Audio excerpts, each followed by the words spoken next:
शनिवार की शाम थी और बनारस की गलियों में हमेशा की तरह रौनक थी। घाटों पर आरती की तैयारियां चल रही थीं और पर्यटकों की भीड़ में लोकल लोगों की आवाजें कहीं दब सी जाती थीं। पर मेरे और मेरी पत्नी श्रेया के लिए ये शाम खास नहीं थी, क्योंकि हम दोनों एक लंबी वीकेंड ट्रिप से लौट रहे थे। हमारा ये रिवाज रहा है कि हर वीकेंड हम बनारस से बाहर कहीं न कहीं निकल जाते हैं, कभी चुनार का किला, कभी मिर्जापुर की पहाड़ियों की ओर। ये हमारी बचपन की आदतों का असर है। श्रेया के घरवाले और मेरे भी हफ्ते की थकान मिटाने के लिए छुट्टियों में रोड ट्रिप्स पर ले जाते थे। नौकरी पेशा जिंदगी में भी हमने इसे बरकरार रखा। इस बार हम इलाहाबाद से लौट रहे थे। रास्ता NH-19 से होकर बनारस की ओर था, लेकिन जैसे ही हम मिर्जापुर के पास पहुंचे, रास्ते में भारी जाम मिला। एक ट्रक और बस की भीषण टक्कर ने आग लगा दी थी और दोनों लेन पूरी तरह बंद हो गई थी। पुलिस, एम्बुलेंस और दमकल की गाड़ियों की आवाजें गूंज रही थीं। इस रफ्तार से तो हम रात भर यहीं फंसे रहेंगे, श्रेया ने कहा, अपना इंस्टाग्राम स्क्रॉल करते हुए। क्या करूं, कार उड़ाना तो आता नहीं। थोड़ा रिस्क लेकर निकले थे, लेकिन ये तो उम्मीद से ज्यादा निकल गया, मैंने कहा गाड़ी बंद करते हुए। हम दोनों को सोमवार को ऑफिस भी जाना था और एक दिन की लेट लतीफी का मतलब था वेतन में कटौती। और जब आपकी जिंदगी क्रेडिट कार्ड के बिलों और EMI के पल्लों में उलझी हो, तो हर पैसा मायने रखता है। रुक, मैं देखती हूं कोई दूसरा रास्ता है क्या। श्रेया फोन पर झुकी। मैं गाड़ी से बाहर निकल गया, ये देखने के लिए कि आगे कितना लंबा जाम है। मुश्किल से 2-3 मिनट चला था कि देखा, सड़क के किनारे आग जल रही थी। धुआं आसमान तक उठ रहा था और दर्जनों पुलिस और बचावकर्मी जान की बाजी लगाकर लोगों को निकाल रहे थे। कुछ घंटों से पहले रास्ता नहीं खुलेगा, मैंने लौटते ही कहा। लेकिन जरूरी नहीं कि फंसे रहें, श्रेया ने फोन स्क्रीन मेरी ओर घुमाई। गूगल मैप्स पर एक बैक रोड दिख रही थी, वो जो हाईवे के बजाय बाईं ओर कटती थी और मिर्जापुर के एक गांव के रास्ते बनारस को जोड़ती थी। ये रास्ता पहले क्यों नहीं दिखा? शायद गूगल ने मान लिया कि ये रोड बहुत खराब होगी या इस्तेमाल लायक नहीं। जो भी हो, हमने रिस्क लेना तय किया। मैंने गाड़ी को घुमाकर उल्टी दिशा में ले गया। पुलिस वाले हादसे में व्यस्त थे, तो किसी ने टोका नहीं। कुछ ही देर में हाईवे की चमचमाती सड़कें पीछे छूट गईं और अब हम एक संकरी, टूटी फूटी, ऊबड़ खाबड़ सड़क पर थे। आसपास घना जंगल था और पथदर्शक कोई न था। स्ट्रीट लाइट्स तो जैसे इस इलाके में कभी आई ही नहीं थीं। गाड़ी के हेडलाइट्स ही अकेला सहारा थीं। हम चुप थे, हमारा म्यूजिक सिस्टम भी बंद था।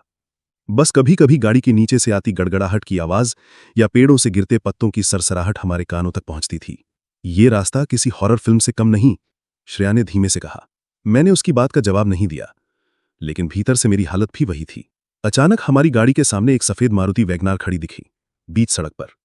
गाड़ी स्टार्ट थी, हेडलाइट जल रही थी, लेकिन उसमें कोई हलचल नहीं थी।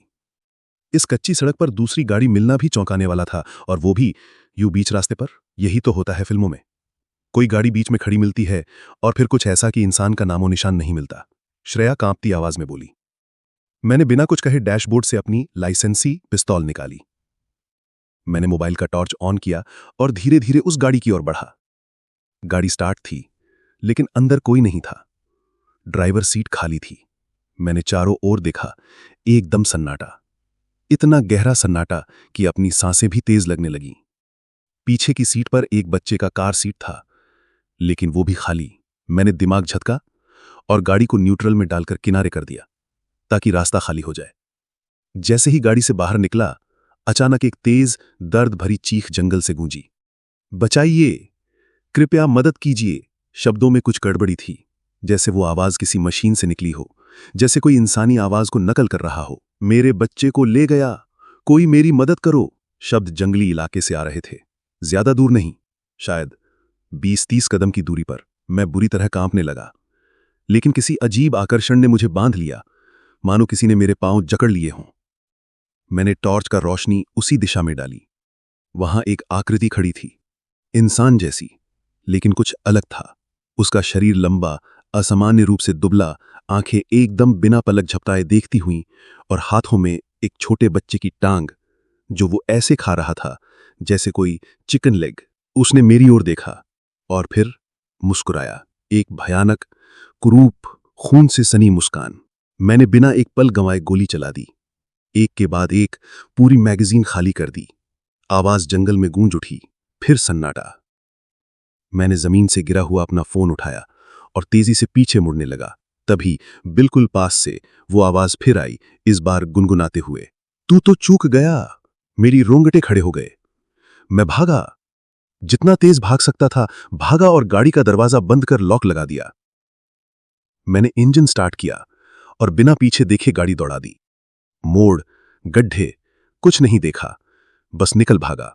कुछ दूर जाकर जब मेरी सांस थोड़ी स्थिर हुई तभी एहसास हुआ, श्रेया वो सीट पर नहीं थी। नहीं नहीं नहीं, मैंने चिल्लाते हुए गाड़ी रोकी। श्रेया, मैं चीखा। आशा करते हैं आपको कहानी पसंद आ रहा है। अगला भाग 50 लाइक के बाद दिया जाएगा।